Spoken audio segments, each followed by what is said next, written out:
92,4% itu wilayah laut. Iya, iya. Oleh karena itu, hari ini Maluku memang benar-benar membutuhkan seorang sosok figur yang punya background soal maritim. Iya. Selain latar belakang sebagai seorang maritim yang mengetahui tentang laut dan kelautan itu sendiri, sebenarnya kepemimpinan beliau ini seperti apa? Saudara, Maluku Bicara menyapa Anda. Beragam peristiwa yang terjadi di seputar Maluku yang layak diperbincangkan dan diketahui publik. Maluku Bicara bersama saya, Edwin Lohenapesi. Saudara, Said Latukonsina, salah satu nama yang muncul dalam bursa kandidat bakal calon gubernur Maluku, adalah merupakan salah satu kepemimpinan yang dinanti-nantikan oleh masyarakat Maluku. Dengan visi besarnya yang mendalami tentang kemaritiman, masyarakat menanti-nantikan kepemimpinan yang memang dapat melihat masyarakat nelayan khususnya yang ada di Maluku. Sejauh mana visi misi dari seorang Said Latukonsina terhadap masyarakat Maluku? Kami mengajak Anda untuk berbincang-bincang bersama Sekretaris Relawan Said Latukonsina, ada Bung Samsul Notanubon. Bung Sam, kabar baik? Baik.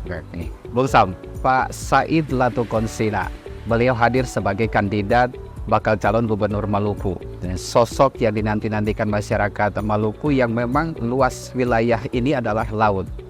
Apa sebenarnya visi besar beliau? Baik, Bung Ed, terima kasih atas pertanyaan dan kesempatan. Ya. Yang pertama perlu kami sampaikan melalui kesempatan ini terhadap kepada seluruh masyarakat Maluku di mana saja berada yang sempat menyimak channel ini, bahwa yang kita menghadapi sebentar nanti oleh masyarakat Maluku adalah perhelatan Pilkada Gubernur Maluku periode 2024-2029, di mana ada satu pesan yang ingin saya sampaikan pada kesempatan ini, bahwa ada dari pertanyaan yang disampaikan oleh Bung Ed, ada 3 komponen yang mestinya harus dijawab secara serempak. Ya. Yang pertama ada seorang Said Latukonsina dengan visi besarnya untuk mau mencalonkan diri sebagai Gubernur Maluku periode 2024-2029. Nah, saya mungkin memulainya dari belakang, yaitu gubernur. Apa sih sebenarnya jabatan gubernur yang hari ini harus masyarakat mengetahuinya. Kemudian hadir dengan sebuah visi, dan itulah sosok atau figur Said Latukonsina. Nah, yang perlu dipahami oleh masyarakat hari ini adalah supaya jangan kemudian salah memilih. Betul. Masyarakat harus melihat seorang calon gubernur Maluku sebagaimana yang saya sudah sampaikan pada episode-episode yang lalu, bahwa memilih gubernur Maluku dalam perspektif Maluku sebagai satu kesatuan wilayah yang terdiri atas pulau-pulau. Iya. Nah, itu pertama. Yang kedua, masyarakat sendiri juga harus mengetahui bahwa apa itu sebenarnya jabatan gubernur Maluku. Nah, jabatan gubernur itu sendiri sebagaimana yang diamanatkan dalam PP nomor 3, Peraturan Pemerintah nomor 33 tahun 2018. Ada beberapa poin, tapi saya mengutip ada 3 poin utama di situ, yaitu fungsi PP, di mana dalam Peraturan Pemerintah nomor 33 tahun 2018 ini dia memuat tentang tugas dan kewenangan seorang gubernur. Nah, di mana 3 poin utama yang perlu saya sampaikan melalui kesempatan ini adalah, yang pertama, tugas dan kewenangan gubernur itu adalah mengkoordinasi fungsi pembinaan dan pengawasan terhadap penyelenggaraan pemerintahan di tingkat kabupaten kota di wilayahnya. Yang pertama.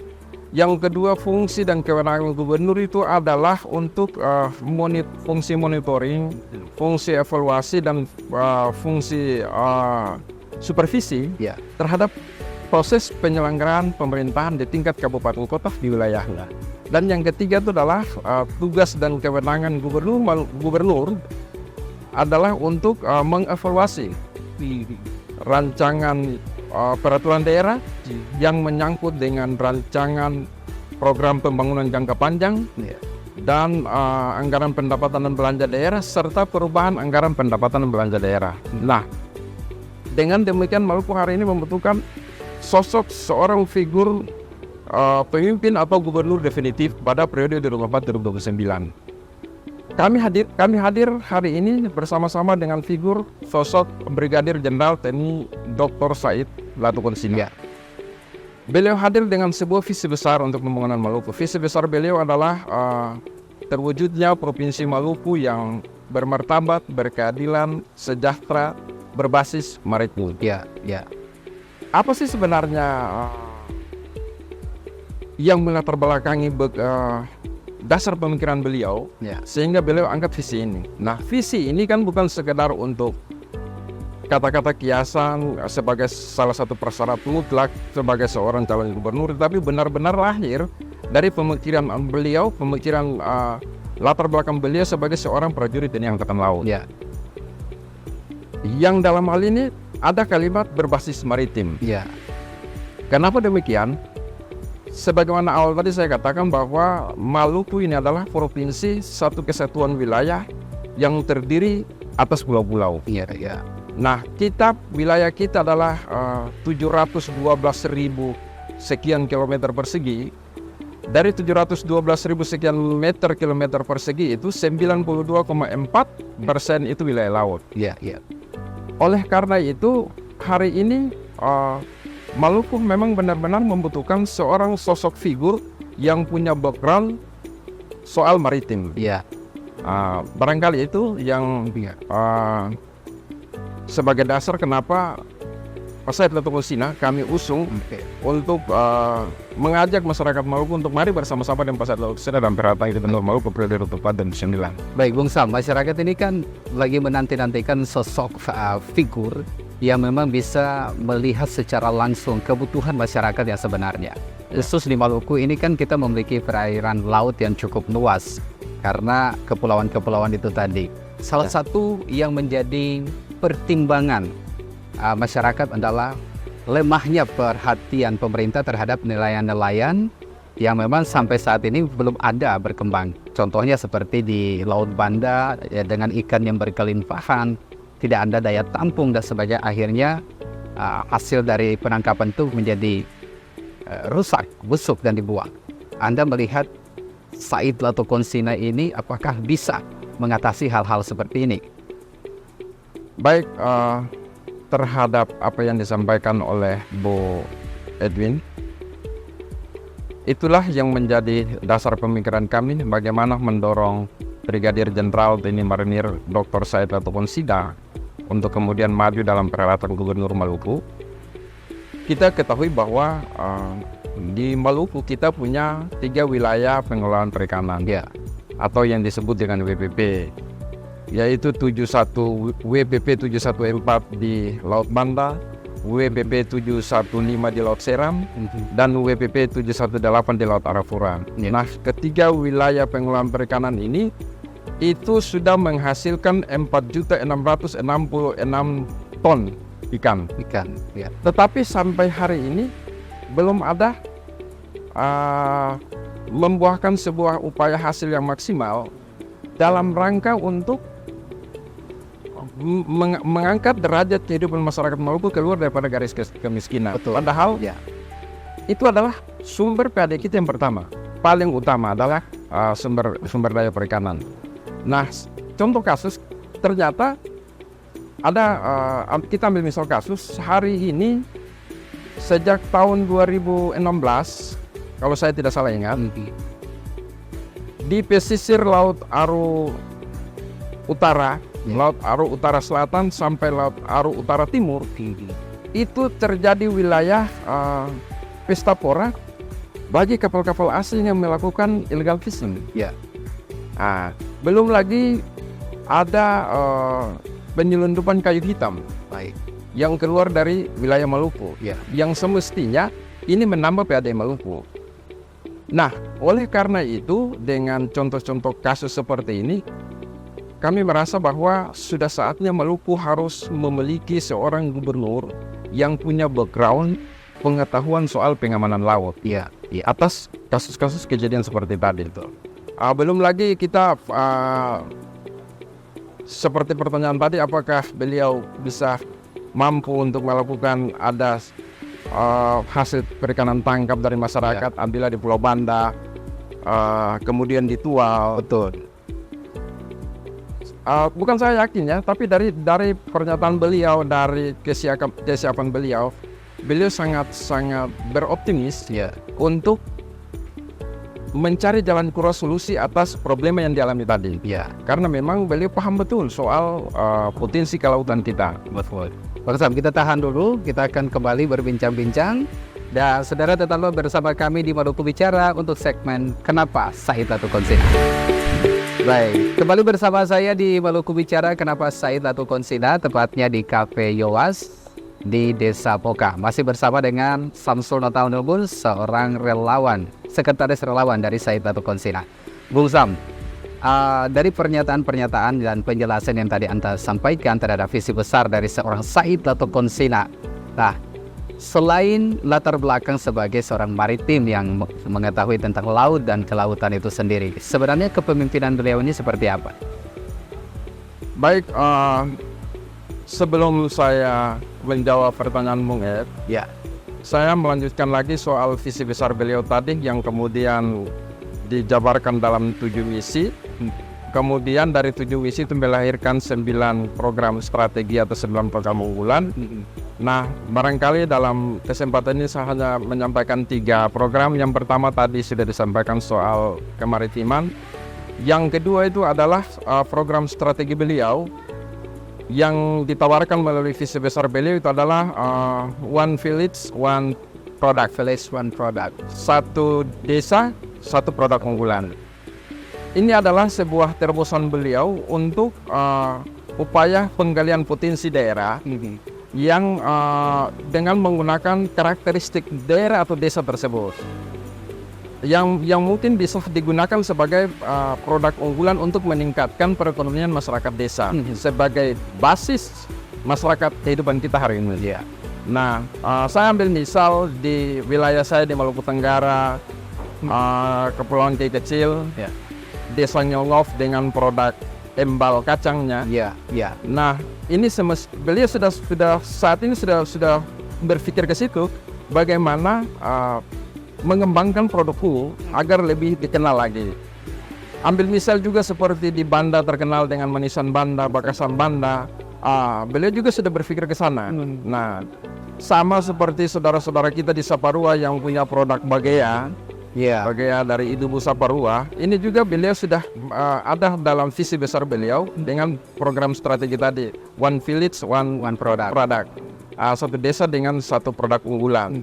Nah, ada juga di wilayah Pulau Buru yang hari ini ada desa-desa tertentu sebagai penghasil minyak kayu putih. Bahkan sesuai pengamatan beliau bersama kami tim di lapangan, sudah ada peningkatan saudara-saudara kita di Buru sebagai pengrajin penghasil minyak kayu putih. Mereka tidak lagi hanya sekedar membuat minyak kayu putih, tapi sudah ada sabun untuk mandi, sabun mandi dari olahan daun kayu putih. Nah, dari pengamatan inilah kemudian beliau masukkan ke dalam sebuah visi beliau yang terjabarkan dalam program strategi One Village One Product tadi. Itu yang kemudian kami sangat tertarik, kami sangat akui dengan inovasi beliau, bagaimana respect tentang kondisi Maluku, kondisi masyarakat Maluku hari ini. Selain itu juga ada pengembangan ekonomi maritim. Nah, pengembangan ekonomi maritim yang dimaksudkan dalam hal ini sebagaimana korelasi dengan visi beliau sejahtera berbasis maritim adalah kita lihat kehidupan masyarakat kita di Maluku sebagian besar berada pada wilayah pesisir, apalagi di wilayah saya, di wilayah hampir seluruh Maluku berada di wilayah masyarakat pesisir, semua kabupaten. Nah, masyarakat ini akan dikatakan sejahtera apabila memang mereka benar-benar sejahtera karena pengembangan ekonomi maritim. Ambil misal, ada masyarakat yang hidup di wilayah pesisir yang kan ukuran kesejahteraan masyarakat ini kan diukur dalam beberapa hal. Yang pertama dari aspek basic need, kebutuhan dasar terpenuhi. kemudian pendapatan per kapita, Betul. dan tempat tinggal layak huni. Ya. Nah, rata-rata yang kita ketemui di lapangan terhadap saudara-saudara kita yang berada pada wilayah pesisir, peningkatan ekonomi keluarga, kehidupan tempat tinggal yang layak, kebutuhan dasar yang terpenuhi, itu karena mereka meraup pekerjaan, hasil dari upah mereka, dari hasil pekerjaan mereka itu di luar. Ya. Kami sempat berdialog dengan beberapa masyarakat tentang rumah ibu bagus, rumah bapak bagus. Oh tidak, ini karena anak kita ada kerja di Weda, anak kita ada kerja di Timika, anak kita ada berangkat TKW, lalu dari hasil-hasil itu membangun rumah, membuat tehel dalam rumah. Nah, dari situ kami berkesimpulan bahwa ternyata memang tidak ada sentuhan.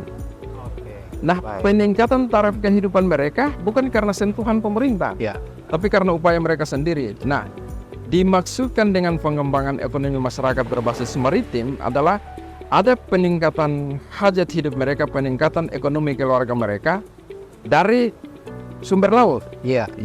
Mereka nelayan, menjaring, kemudian melakukan penangkapan ikan, kemudian ada upaya budidaya perikanan. Nah, dari hasil itu yang kita sering kenal dengan membentuk keramba-keramba, tambak-tambak ikan. Nah, dari hasil itu kemudian mereka menjual dan mendapat hasil dari itu baru bisa kita simpulkan bahwa memang selama ini kita mengejar kesejahteraan masyarakat berbasis maritim itu terpenuhi. Tapi hari ini kan tidak. Problema dan fakta-fakta inilah yang mendorong Pak Brigadir Jenderal TNI Said TNI Marinir Dr. Said Dato' Konsina untuk kemudian mentuangkan dalam visi besar beliau. Kaitannya dengan pertanyaan Bu tadi, siapa sih sebenarnya sosok kepemimpinan, seperti apa sosok kepemimpinan seorang Pak Said Dato' Konsina? Saya awal bertemu dengan beliau hanya sekedar diperkenalkan dan bercerita. Tapi dari situ saya kemudian melihat bahwa beliau ini orang baik yang punya segudang ide untuk pengembangan maupun yang sangat luar biasa, terutama dari aspek kelautan maritim. Dari situ kemudian yang mendorong saya untuk rupanya saya menentukan pilihan bahwa mulai dari saat saya pertama berdiskusi sama beliau, dari saat itulah saya mulai tentukan sikap dan langkah saya untuk tetap berjuang bersama-sama beliau. Baik, Bung Sam, saya tertarik dengan salah satu program dari Pak Said Dato' Konsina tentang One Village, One Product. Dari penjelasan Anda ini memberikan ruang kepada usaha industri rumah tangga itu bisa berkembang menjadi go internasional, karena memang sampai saat ini mereka mengalami stagnasi di situ aja, tidak bisa menjadi pengusaha yang sukses di bidang mereka. Ketersediaan bahan baku juga menjadi langka seperti itu. Nah, upaya-upaya yang nanti dilakukan oleh seorang Said Dato' Konsina jika dia dipilih rakyat menjadi Gubernur Maluku, apa yang harus dilakukan? Yang pertama apa yang kami sampaikan seputar visi beliau, bahwa ini benar-benar sebuah rancangan program beliau yang insya Allah jika Tuhan berkehendak dan rakyat Maluku memilih beliau menjadi Gubernur Maluku periode 2024-2029, maka misi ini akan kemudian dibawakan ke DPRD untuk dituangkan dalam dokumen pembangunan daerah, rancangan pembangunan daerah. Nah, jika beliau terpilih, maka yang dilakukan seperti tadi, bagaimana mengorbitkan tentang melakukan upaya pengelolaan potensi daerah yang sesuai dengan karakteristik daerah itu, semisal program unggulan tadi One Village One Product, karena memang selama ini belum ada perhatian yang serius terhadap pelaku-pelaku ekonomi lokal ini. Nah, kita sering menyebutkan adalah ini sebagai ekonomi penyangga untuk meningkatkan ekonomi keluarga, sehingga IMEX, presentasi kita sebagai provinsi daerah kemiskinan, itu juga ya mudah-mudahan dengan terobosan ini, karena bagi beliau kita melakukan hal-hal yang terkecil dulu dengan mempertimbangkan segala kekurangan yang hari ini kita miliki sebagai provinsi termiskin, keterbatasan APBD kita. Beliau belum bisa berani untuk menjanjikan hal-hal yang besar karena ada banyak hal yang mestinya harus dikoreksi hari ini. Melakukan pemenahan untuk Provinsi Maluku hari ini. Baik, Bung Sam, kita tahan dulu perbincangan kita, semakin panas semakin menarik. Tetaplah bersama kami di Maluku Bicara. Masih dengan Bungsu Notanubun, Sekretaris Relawan Pak Said Latukonsina. Bung Sam, berbicara tentang pembangunan ekonomi maritim, kita melihat bahwa turunnya para wisatawan untuk mengunjungi Maluku belakangan ini kan sudah tidak sekencang pada tahun-tahun sebelumnya. Iya. Apakah ada pengaruh pembangunan ekonomi maritim ini terhadap mencuri perhatian para wisatawan yang ada? Baik. Hasil kajian dan diskusi kami bersama Pak Brigadir Jenderal TNI Marinir Dr. Said Latukonsina, memang ada pengaruh. Ya. Ada beberapa faktor sejak pandemi COVID, Ya. itu melumpuhkan segala sektor sendi-sendi perekonomian kita.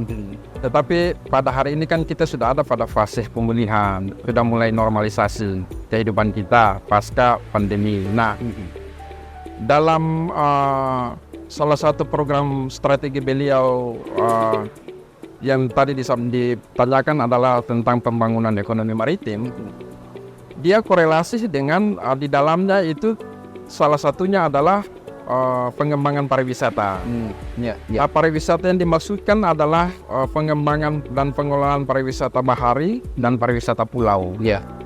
Nah, ini juga korelasi dengan program One Village One Product. Ya.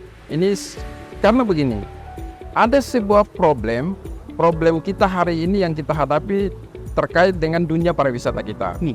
Saya ambil misal salah satu pariwisata yang sangat terkenal kita hari ini yang dimiliki Maluku hari ini adalah Pasir Panjang di Maluku Tenggara. Betul. Yang mana sesuai yang disampaikan bahwa adalah pasir terpanjang dan terhalus nomor 2 di dunia. Di dunia, betul. Kalau saya melihat sebagaimana Bapak Ibu Saudara yang ada di seluruh pelosok Maluku maupun yang pada kesempatan ini menyimak tontonan ini juga tahu bahwa kita Pasir Panjang masih lebih jauh baik dengan Pantai Kuta di Bali. Betul, betul. Berarti kita harus memiliki fasilitas penunjang tadi ya. Ya, dan fasilitas penunjang inilah juga akan memicu peningkatan ekonomi masyarakat yang ada di sekitar tersebut dengan ekonomi penyangga tadi. Betul, betul. Oke, baik, Bung Sam. Tipikal seorang Jenderal Said Latukonsina dalam kapasitasnya sebagai pemimpin, seperti apa beliau? Saya melihat beliau adalah sebagai sosok yang humanis, familiar, komunikatif, dan visioner. Nah, ini yang membuat saya kemudian tertarik dan ingin berjuang bersama-sama dengan beliau. Karena seperti yang tadi saya katakan, beliau selalu memposisikan diri beliau sebagai seorang tua. Pada saat tertentu juga beliau sebagai seorang teman yang sering meminta untuk kita berdiskusi. Kemudian juga di lain kesempatan juga beliau sering mengajak kami untuk membicarakan tentang rencana dan visi besar beliau. Jika memang dikehendaki oleh Tuhan dan direstui, diingini oleh masyarakat untuk menjadi gubernur Maluku. Oke, baik. Terakhir, Bung Sam, apa harapan Anda kepada masyarakat Maluku terkait dengan kandidat menuju Maluku 1? Yang pertama, harapan saya kepada masyarakat Maluku yaitu perlu saya mengutip sebuah ungkapan yang disampaikan oleh seorang budayawan Indonesia adalah Romo Suseno, yang mana beliau mengatakan bahwa pemilu adalah bukan untuk memilih yang terbaik, tetapi mencegah yang terburuk untuk berkuasa. Oke. Artinya, Brigadir Jenderal TNI Marinir Dr. Said Latukonsina juga bukan manusia yang sempurna, bukan malaikat, beliau adalah manusia biasa yang juga punya kekurangan. Iya. Tetapi di dalam kekurangan-kekurangan yang beliau miliki sebagai manusia biasa, saya melihat ada sosok inspiratif, ada sosok kepemimpinan, ada sosok orang tua yang bisa menjadi pedoman, menjadi guru buat kami. Lalu yang paling benar, yang paling kami tertarik adalah beliau punya visi yang besar. Oleh karena itu, harapan kami kepada masyarakat Maluku bahwa saya sering mengulang kalimat pernyataan saya ini bahwa Maluku ini adalah provinsi kepulauan. Maka kita punya berbagai macam problem terkait dengan persoalan kelautan kita, yang di dalamnya ada berbagai macam sumber daya alam kita yang belum terkuras, bahkan yang sudah tereksplorasi baik secara legal maupun ilegal. Oleh karena itu ke depan kita sangat membutuhkan seorang pemimpin atau gubernur Maluku yang memiliki background pengetahuan tentang pengamanan laut, untuk bisa mengamankan dan melindungi semua potensi sumber daya alam kita, terutama di laut. Oleh karena itu, bagi kami, mari Bapak Ibu saudara-saudara sekalian yang belum memiliki pilihan, belum menentukan hati kepada siapapun, ataukah yang sudah menentukan hati, tetapi karena sayang atas negeri ini yang terdiri atas pulau-pulau, mari kita bersama-sama dengan Brigadir Jenderal TNI Marinir Dr. Said Latukonsina. Dengan semboyan kita adalah bersatu bersama satu tujuan. Baik, Bung Sam, terima kasih banyak. Kapan-kapan kita akan berbincang lagi, berdiskusi lebih jauh tentang tokoh Said Latukonsina. Baik, saudara, demikian perbincangan saya bersama Sekretaris Relawan Said Latukonsina, di mana One Village One Product adalah salah satu program unggulan dari Said Latukonsina. Ikuti terus program Maluku Bicara. Kenapa Said Latukonsina? Saya Tunana Pesi, sampai jumpa.